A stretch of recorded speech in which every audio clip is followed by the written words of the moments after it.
Hello friends, welcome to Gupta ji technical. तो कैसे हैं आप सब। आज हम लोग बात करने वाले हैं यूपी, बिहार, झारखंड और all state polytechnic entrance exam में पूछे जाने वाले प्रश्नों में सबसे ज़्यादा जिस टॉपिक से क्वेश्चन बनते हैं, प्रश्न बनते हैं, उस टॉपिक पर आज हम लोग बात करने वाले हैं, जिसका नाम है मेजरमेंट, यानी कि मापन। आज हम लोग मापन मेजरमेंट पे बात करने वाले हैं। तो आज हम लोग मापन की जो थ्योरी है वो पढ़ने वाले हैं। तो चलिए स्टार्ट करते हैं। तो पहला है हमारा मापन, यानी कि मेजरमेंट। तो मापन क्या है? किसी भी राशि का माप, मतलब किसी भी राशि का माप तौल करना ही मापन कहलाता है। मतलब कोई भी चीज़, मतलब कोई भी सामान को हम मापते हैं, तौलते हैं, तो वो मापन कहलाता है।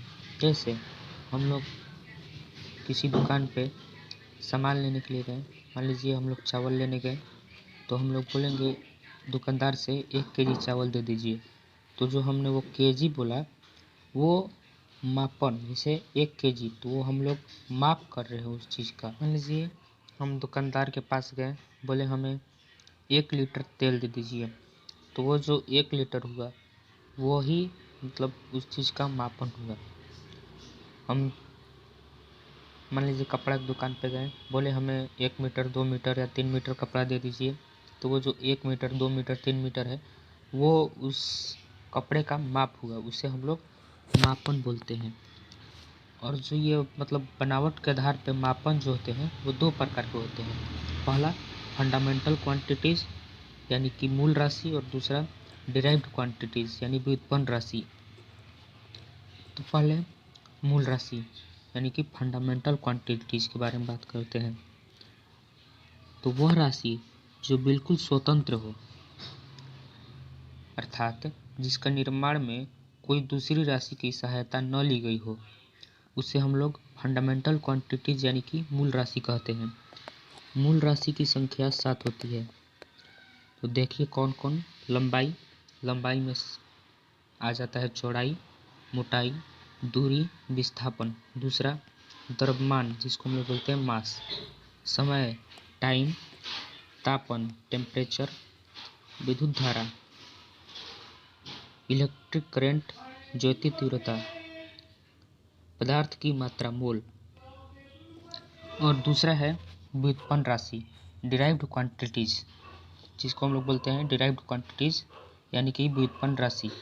वह राशि जिसका निर्माण, मतलब वो राशि जिसके निर्माण में मूल राशि की सहायता ली गई हो, उसे व्युत्पन्न राशि कहते हैं। जैसे क्षेत्रफल, जो क्षेत्रफल है हमारा डिराइव्ड क्वांटिटीज है, मूल राशि है, जिसमें जो क्षेत्रफल है उसमें हम लोग मूल राशि की सहायता ली गई है। वेग है, बल है इत्यादि सब, इन सब में मूल राशि की सहायता ली गई है। अब चलिए इसके आगे की जो है वो देखें।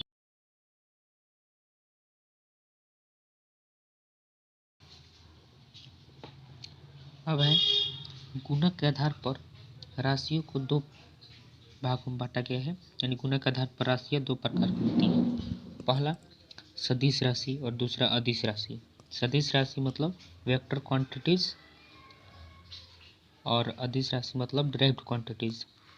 तो पहले बात करते हैं सदिश राशि की, यानी वेक्टर क्वांटिटीज।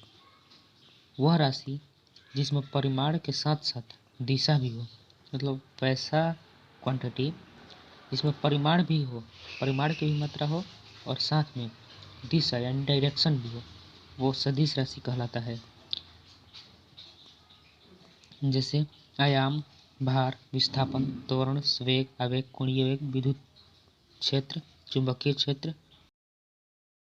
यहाँ पे जो 2 नोट दिया है, तो हम लोग पहला नोट के बारे में बात करते हैं। जब 2 वेक्टर एक दूसरे के लंबवत हो तो उसका बिंदु गुणा 0 होता है। और दूसरा है जब 2 वेक्टर एक दूसरे के समांतर हो तब उनका क्रॉस गुणा 0 होता है। तो मैं ऐसा करता हूँ कि यहाँ तक आपको पूरा बिल्कुल समझ में आ गया है। तो हम लोग चलिए आगे देखते हैं। तो यहाँ पे कुछ पॉइंट दिए हैं जिनको हमें पढ़ना है। जैसे दो सदिश का योग हमेशा सदिश होता है, मतलब दो सदिश राशि हैं और उनका योग किया जाएगा तो वे जो हमारा योगफल आएगा वो हमेशा सदिश होगा। दो सदिश का गुणा सदिश और अदिश दोनों हो सकता है, मतलब दो सदिशों का अगर गुणा किया जाएगा मल्टीप्लिकेशन तो वो सदिश भी आ सकता है और अदिश भी आ सकता है। तीसरा, दो सदिश का क्रॉस प्रोडक्ट हमेशा सदिश होता है, मतलब दो सदिशों का क्रॉस मतलब क्रॉस मल्टीप्लिकेशन हमेशा सदिश होता है। दो सदिश का डॉट प्रोडक्ट एक सदिश होता है। अदिश राशि वह राशि जिसमें केवल परिमाण हो उसे अदिश राशि कहते हैं। मतलब वैसा क्वांटिटीज जिसमें केवल परिमाण हो, दिशा यानी कि डायरेक्शन नहीं होता है, वो अदिश राशि कहलाता है। जैसे विद्युत धारा, दाब, चाल, आयतन, कार्य, ऊर्जा, शक्ति, ताप इत्यादि।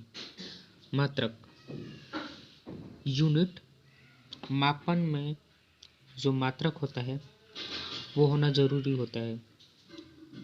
तो देखिए मात्रक का जो डिफिनीशन है, परिभाषा है, किसी भी राशि के परिमाण के साथ प्रयोग होने वाले मात्रक को मात्रक कहते हैं। जैसे मैंने पहले बताया, जैसे हम लोग किसी दुकानदार के पास जाते हैं और बोलते हैं हमें 1 केजी चावल दे दीजिए, तो जो केजी है वो मात्रक है। हमने बोला 1 लीटर तेल दे दीजिए, तो उसमें जो लीटर है वो मात्रक है। तो यहाँ तक आपको समझ में आ गया है। तो चलिए अब इसके आगे देखते हैं।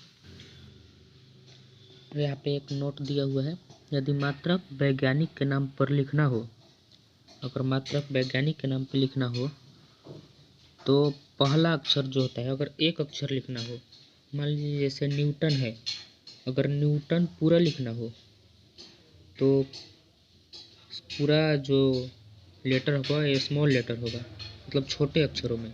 अगर एक वर्ड लिखना है तो जो होगा वो बड़े अक्षरों में होगा। ठीक है। तो आगे हम मात्रकों की पद्धति। तो ये जो मात्रकों की पद्धति है वो 4 प्रकार की होती हैं। FPS पद्धति मतलब फुट पाउंड सेकंड पद्धति। तो इसमें जो फुट है वो लंबाई का मात्रक है, पाउंड है वो वजन का मात्रक है, और सेकंड जो है वो समय का मात्रक। CGS पद्धति सेंटीमीटर ग्राम सेकंड। सेंटीमीटर जो है वो लंबाई का मात्रक है, सेंटीमीटर। ग्राम जो है वो किलोग्राम का मात्रक है, ग्राम। सेकंड जो है समय का मात्रक है। तीसरा MKS पद्धति मतलब मीटर किलोग्राम सेकंड। मीटर जो है वो लंबाई का मात्रक है, किलोग्राम जो है वो केजी है, किलोग्राम। सेकंड जो है समय का मात्रक है। तो हम लोग पहला पद्धति जो है उसके बारे में बात करते हैं। तो पहला पद्धति है हमारा FPS पद्धति मतलब फुट पाउंड सेकंड। तो इसका डेफिनेशन है, इस पद्धति का विकास ब्रिटेन में होता है। जो फुट पाउंड सेकंड पद्धति है इसका विकास ब्रिटेन में हुआ था, जबकि भारत में यह 1826 ईस्वी में विकास हुआ था। जो FPS पद्धति है इसका विकास 1826 ईस्वी में भारत में हुआ था और इससे पहले यह ब्रिटेन में हुआ था। और इस पद्धति को ब्रिटिश पद्धति भी कहा जाता है, मतलब FPS पद्धति को ब्रिटिश पद्धति भी कहा जाता है। ये डिनोट करने वाली बात है, मतलब ये नोट करने वाली बात है कि FPS पद्धति का विकास ब्रिटेन में हुआ था, यह भारत में 1826 में आया था और इसे ब्रिटिश पद्धति कहा जाता है। इसमें है 3 मात्रक है, मैंने पहले बताया। FPS मतलब फुट पाउंड सेकंड, लंबाई का मात्रक, द्रव्यमान का मात्रक और समय का मात्रक। दूसरा है CGS पद्धति। इस पद्धति का विकास फ्रांस में हुआ था, जबकि भारत में यह 1856 में लागू हुआ था। इस पद्धति को फ्रेंच या मीट्रिक पद्धति कहा जाता है। इस पद्धति को फ्रेंच या मीट्रिक पद्धति कहा जाता है।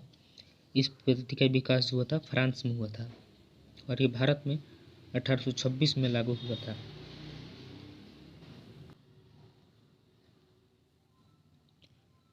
इसमें सीजीएस पद्धति में लंबाई का मात्रक सेंटीमीटर, द्रव्यमान का मात्रक ग्राम, समय का मात्रक सेकंड। सेंटीमीटर जो है लंबाई का मात्रक है, ग्राम द्रव्यमान का मात्रक है, समय का मात्रक सेकंड है। और तीसरा है एमकेएस पद्धति। एमकेएस पद्धति मतलब मीटर किलोग्राम सेकंड पद्धति। इस पद्धति का विकास फ्रांस में ही हुआ था। इस पद्धति में लंबाई का मात्रक मीटर, द्रव्यमान का मात्रक किलोग्राम, समय का मात्रक सेकंड है। चौथा जो है एसआई पद्धति है। इस पद्धति का विकास 1960 में अंतर्राष्ट्रीय माप तोल अधिवेशन पेरिस में हुआ था। आजकल इस पद्धति का प्रयोग किया जाता है, मतलब आजकल इस पद्धति का प्रयोग हर जगह किया जाता है। मैंने आपको बताया जैसे हम लोग दुकानदार के पास जाते हैं, हम लोग बोलते हैं कि 1 किलो चावल दे दीजिए, 1 किलो चीनी दे दीजिए। तो ये जो केजी है वो एसआई पद्धति है। इसमें 7 मूल मात्रक तथा 2 संपूरक मात्रक होते हैं। पहला चैप्टर का थ्योरी जो है यहीं पर ख़त्म होता है।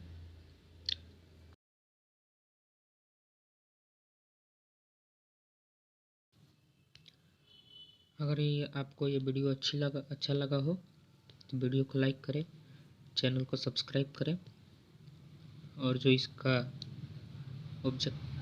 इम्पोर्टेंट क्वेश्चन है वो हम लोग नेक्स्ट वीडियो में करने वाले हैं। तो वीडियो देखने के लिए धन्यवाद।